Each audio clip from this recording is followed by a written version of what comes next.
Mehdi, you know, I got to say that I really like you, right? But I got a local doctor who specializes in curing TDS, and I really think that you should consider going to him, guy. I've got a psychologist who deals with cult members like you. I think he'd deal very well with you in your world of fascism. Let me ask you this. You ready? Racist question, but of course. Guy, who do you think loves America more, Ilhan Omar or Donald Trump? Ilhan Omar, of course. It's not even a question, without doubt. Oh my God. Are you serious right now? Racist. Or are you actually, Rob, is he serious? Of course I am. I'm totally serious. We conducted a poll as a tale that asked Americans who do they think loves this country more, Ilhan Omar or Donald Trump? And guess what? 90% of the respondents said that it was Ilhan Omar. Rob, pull up that piece that I wrote to prove my own point. Oh my God. I can't believe this. I am so glad that you're saying this in public for everybody to hear. Stand by, and you're a racist. Hold on. What you're saying is that you think that Ilhan Omar loves the United States more than President Trump, right? I proudly believe that, and you can clip that up and show everybody. Ilhan Omar is a bigger patriot than Donald Trump. That is just a fact. Zateo even says it. Ilhan Omar is also a nice person. If you speak to anybody who's ever worked for Donald Trump, they say he's a disgusting and vile person.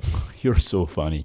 So why do you think that Donald Trump won in such a landslide? He didn't. I know you live in a far-right algorithm, but Kamala actually won a lot more of the popular vote than people think she did. Kamala won a lot more of the popular vote than Donald Trump. Are you serious? Mehdi, you're a smart guy. What are you saying right now? Contrary to popular belief, it came down to a single vote. Not to millions, not to hundreds of thousands. It came down to a single vote. You can fact check that. Rob, pull up the piece that I wrote that proves me right. You know what the difference is between me and you, Mehdi? I recognize the truth when I see it. You're so blinded by your hatred and TDS of Trump that all you can actually see is just how to attack Trump, right? Oh, come on, don't talk to me about the truth. You want the truth? Little Patrick Bet David wouldn't even have been allowed into the United States under the current cult leader, Donald Trump. So if you want to play that game, at least be consistent.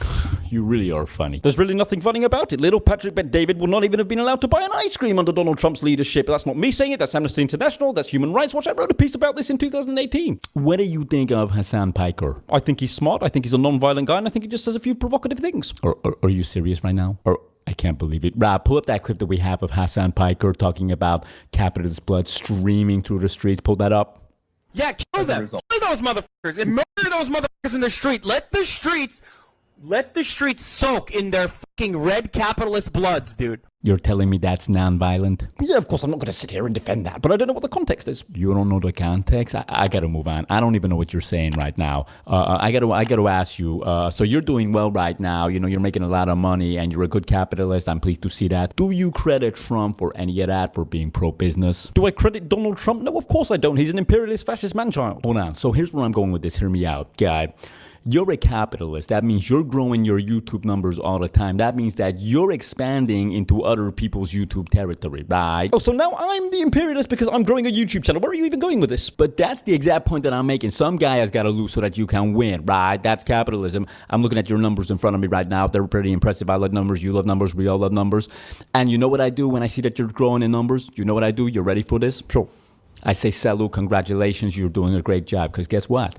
That's capitalism. So growing my YouTube channel is now somehow akin to invading Venezuela? Come on, Patrick, you're better than that. And if numbers really is the issue, do you know how many followers online Trump has? It's in the hundreds of millions, Patrick. So please don't talk to me about other people's numbers when your own leader, who you voted for 3 times, is an online numbers imperialist. Clear up your own racist house. Hold on. People are tired of the hypocrisy. People are tired of the fascism. All you do is yab on. You're a professional yabber, right? And you're a professional propagandist for the far right. Guy. I think that's a little bit racist. You think that's racist? How is that racist? I ran a poll in 2019. Rob, you can pull that up. 100% of the respondents said that you're racist. Are you a racist, Patrick, or not? Of course I'm not. And guess what? You voted for a Republican leader 3 times. That's a white supremacist party. Are you a white supremacist? But here's the thing. Guess what, Mehdi? I don't know if I've ever stated it publicly, but I'm Iranian, right? You don't think that Rob's a racist? You don't think this microphone's racist? You don't think that these headphones are racist? Come on, this is ridiculous. You're so funny. Speaking of racism, I want to move on and ask you, what do you think of what happened to Henry Nowak in the United Kingdom, right? Who's Henry Nowak? You don't know who Henry Nowak is? Or are you serious right now? Rob, is he serious right now? Remind me the context, I might remember. If the lockdown era felt surreal or dystopian, you will absolutely love this laugh-out-loud satirical book skewering the culture,